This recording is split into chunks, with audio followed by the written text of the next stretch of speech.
Imagine a nut wizard, but with a twist, a roller that incorporates not one, not two, but 10 nut wizards.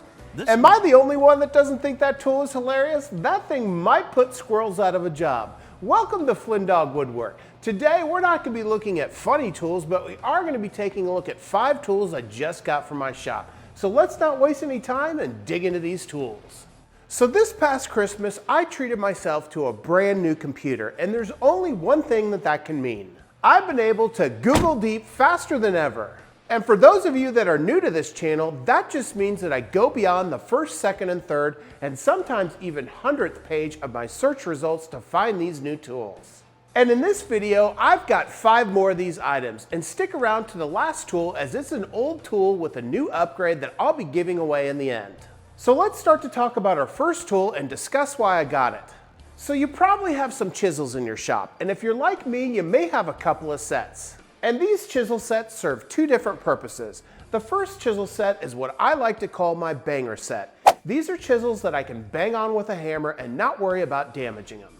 And my second set is my fancy dancy set. These are chisels that I hold off on using only for those special projects.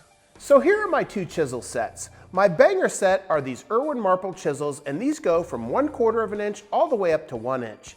Now my fancy dancy set is made by Wood River, and these have a very comfortable wooden grip, and these go from 1/4 of an inch all the way up to 3/4 of an inch. Now as you know, chisels that are purchased new typically have to have the back flattened as well as the bevel sharpened, and I had to do that with both of those sets. And if you'd like to see how to do this, check out this video here as I go over the entire process. So you're probably guessing by now that our first tool is a chisel, and you would be correct. So let's start to take a look at this tool and check out its features. Bert, hook me up. Yes, sir. Ugh. Did you get that vacuum stuck on your chin again? Better than the last place I had it stuck. Press the button. This one right here? Thanks, cuz. You bet. Let's take a look at this chisel. So this tool is the Fastcap pocket chisel. Let's unbox this and take a closer look. So this chisel's got a really simple design. It's got a hard nylon handle as well as a tool steel blade. In my case, I chose to go with a 1/2 inch blade. Not only can you get this blade in a 1/2 inch width, but you can also get 1/4 inch, 3/4 inch, as well as 1 inch widths. Now for the purposes of this video, I'm not going to be able to flatten the back or sharpen the bevel. However, right out of the box, this tool feels very sharp. In fact, it's even sharp enough to shave my arm. Can it shave a mustache? I suppose. Good to know. Anyway, well, the real power of this chisel comes in its collapsibility. If we pull on both sides of the handle, we can fold this chisel away and put it away for safekeeping. Once this chisel is folded away, this makes it very simple to either throw in your pocket or even the pocket of your apron. And with that blade protected, you can be assured that you're not going to cut yourself. And that's the real reason why I purchased this tool, the ability to fold it up, slide it into your pocket, and have a chisel on you at all times. Now obviously, I need to sharpen this chisel and flatten the back before I use it on a daily basis, but I was super impressed that right out of the box, this tool can shave the hair on my arms. And it should be worth noting that Fastcap is an American-based company, and all the tools that I've purchased from Fastcap have been high quality. Is it a banger? Now this chisel isn't a fancy dancy chisel, however it is a banger chisel. With its hard nylon handle, you can actually use a hammer with this chisel. And with the chisel locked into place with the 2 tabs on the interior of the handle, you can bang away with this chisel.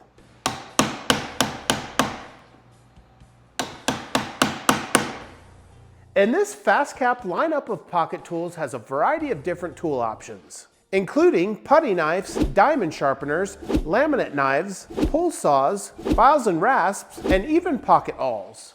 And I imagine I'll probably check out some of those other tools in the near future. Well, that takes us through our first tool of the day. Now let's move on to our second tool, which I intend on using for some shop upgrades in the near future. So we're all very familiar with Studfinders. I've had this simple one made by Stanley for a number of years.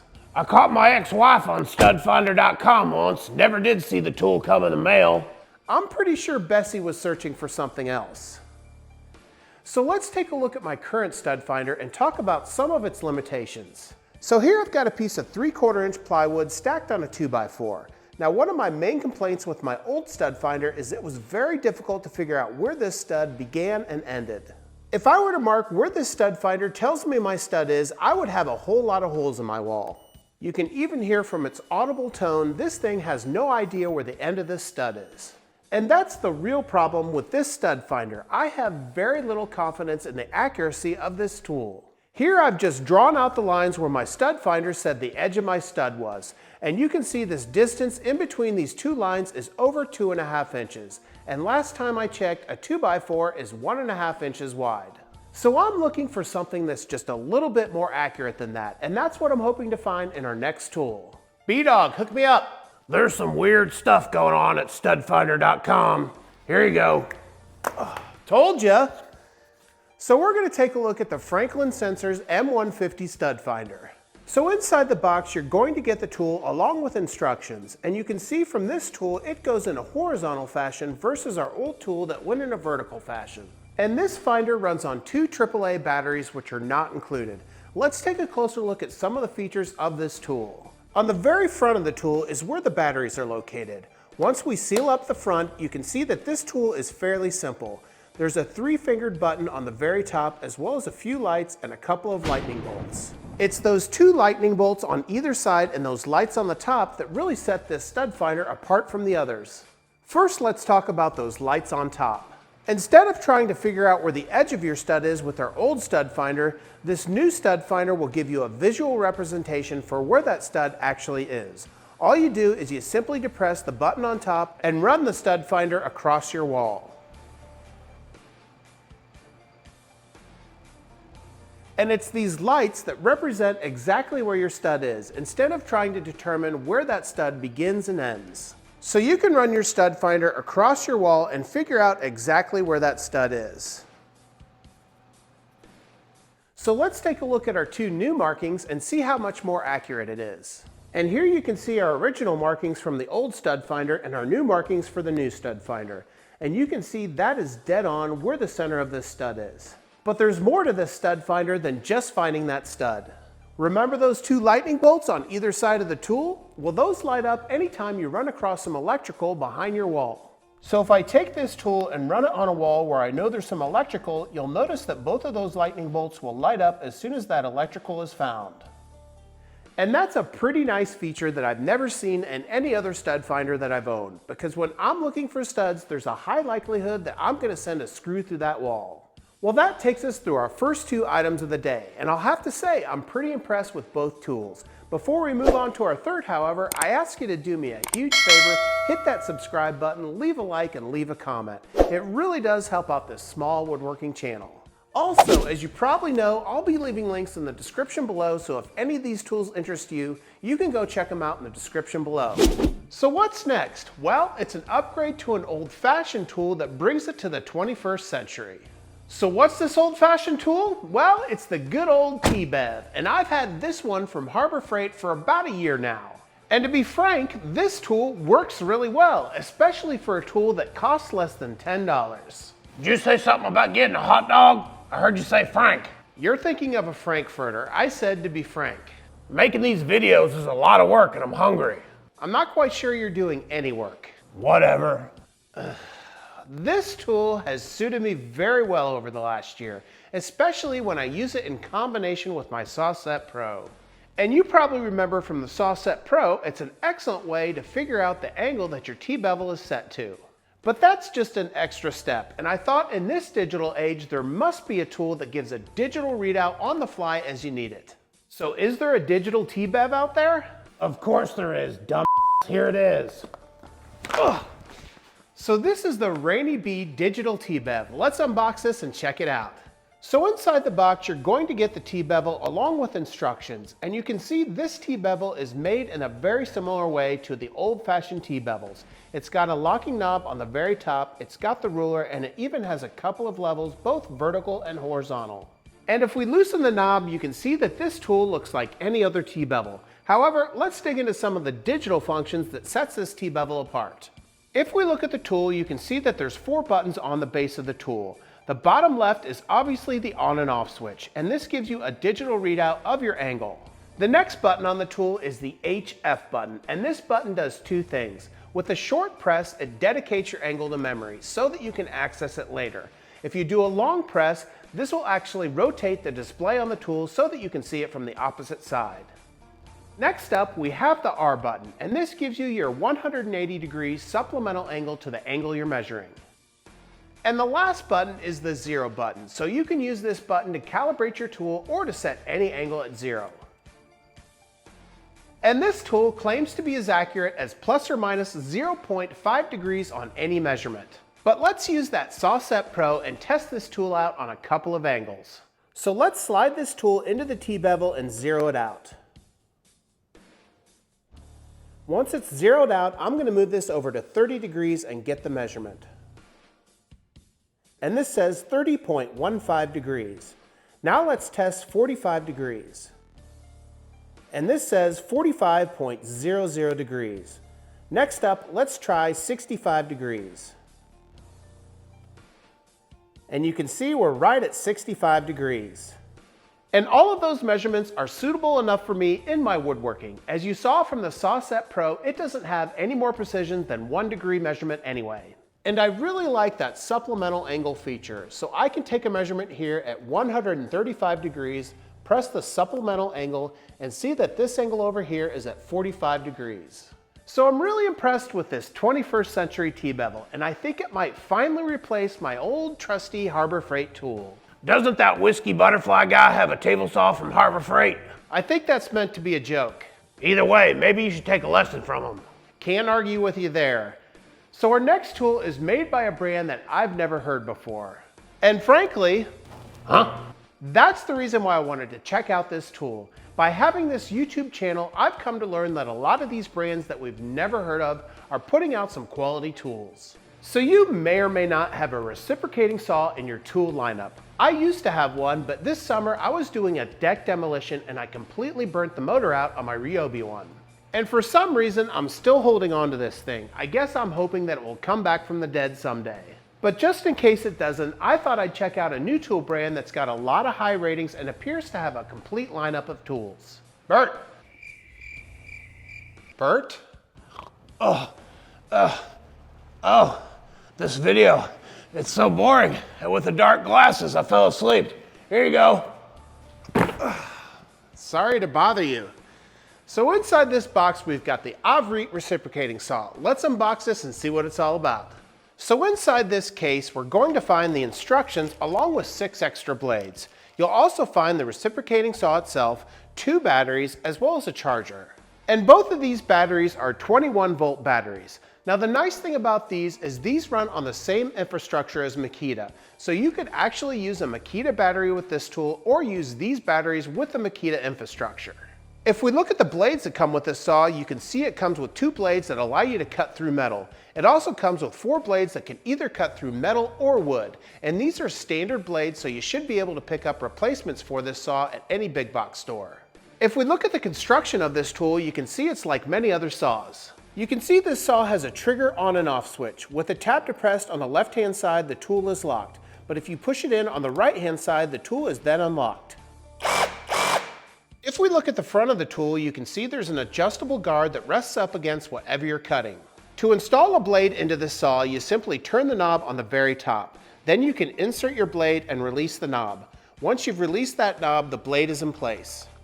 Now for this video, I obviously can't do a scientific test for this tool, but I can cut through some stuff. Let's cut through some pine, some hardwood, and then some metal and see how this saw does. Let's start off with a good old-fashioned 2x4. Well, that worked without any issues. Now let's test it out on a scrap piece of oak flooring. No issues there either, so let's switch out the blade to a metal blade and see if we can cut through some metal. And this is the one that I'm a little bit concerned about to see how powerful this tool is. And here I've got some 2x2 angled aluminum, so let's see if it can cut through this.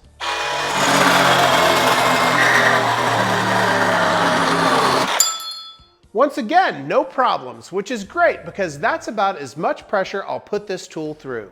So what's my impression with this tool? Well, it feels like it's pretty well built. It doesn't feel like a DeWalt or a Makita, but it does feel like it has some quality. But I want to drop this tool a few times and see if it still works. So I'm going to keep the battery in there, but I've removed the blade. Let's toss this around a bit and see if it still functions.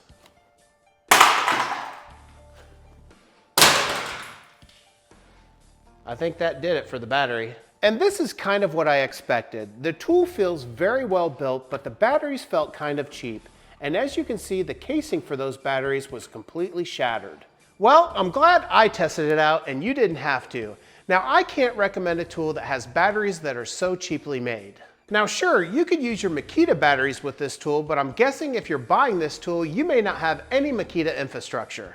So unless this is for a one-time project or some light-duty use, I wouldn't recommend this tool. If you're not going to be using that tool, I'll take it. I don't see why you're throwing them tools around like that. Well, that's because I'm hard on my tools and I wanted to test it out. You said hard on. Oh boy. Let's move on to our final item. Well, if you've stuck around this long, I really appreciate it. Stick around to the very end of the video where Bert's going to give you a secret word that you can put in the comments to win this very last tool. So this is a tool that I've actually already reviewed in my 3D laser video that I did last year. And I was actually really impressed with this tool. In fact, if you watch my build of this French cleat wall, it was a 3D laser that I used to lay out the background. And when I reviewed this tool, I honestly only had one major complaint about this tool. That's right, in order to charge this tool, you actually had to remove the battery and plug it in with a USB-C port. Now that's not a huge deal, but I know myself, with an internal battery that I had to remove and plug into the wall, I know that I wasn't going to charge that tool as often. But guess what? Surprisingly, the company listened, they redesigned the product, and that's what we're going to take a look at today. I don't know why people say lasers hurt their eyes. I've never had a problem with it. I suppose you want this new one. Here you go. So this is the new Lasgoo LG 3DX. Let's open this box and see what's inside. One of the first things you'll notice with this new tool is the packaging is much smaller. Inside this smaller packaging is the instruction manual along with the laser itself. You'll also see the remote control, a tripod stand, as well as the charger. Not only is that packaging smaller, but the tool itself is smaller. And frankly, it's considerably smaller. This thing is almost small enough to fit in your pocket. And part of that is because a lot of the structure of the old one had to do with containing this large battery. And if we look at the bottom of the old tool, you can see how much space that battery took. But now, instead of that, we simply plug it in on the side. Other differences between this new laser level and the old one is they combined some of the buttons. In the original, they had an on-off button as well as two vertical buttons, along with a horizontal button. In the new version, they have an on-off button, a horizontal button, and they combine the two vertical buttons.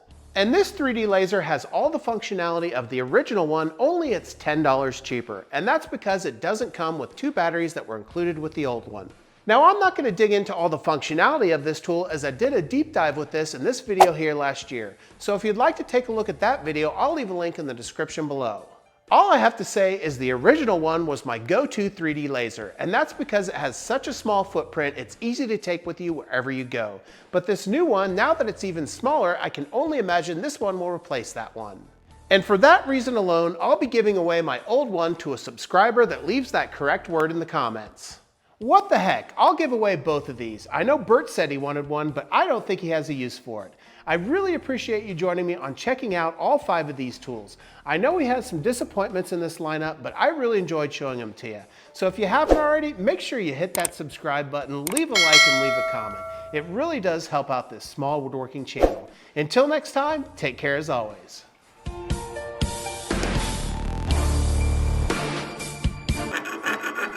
Can we get them hot dogs now? The word's Frankfurter.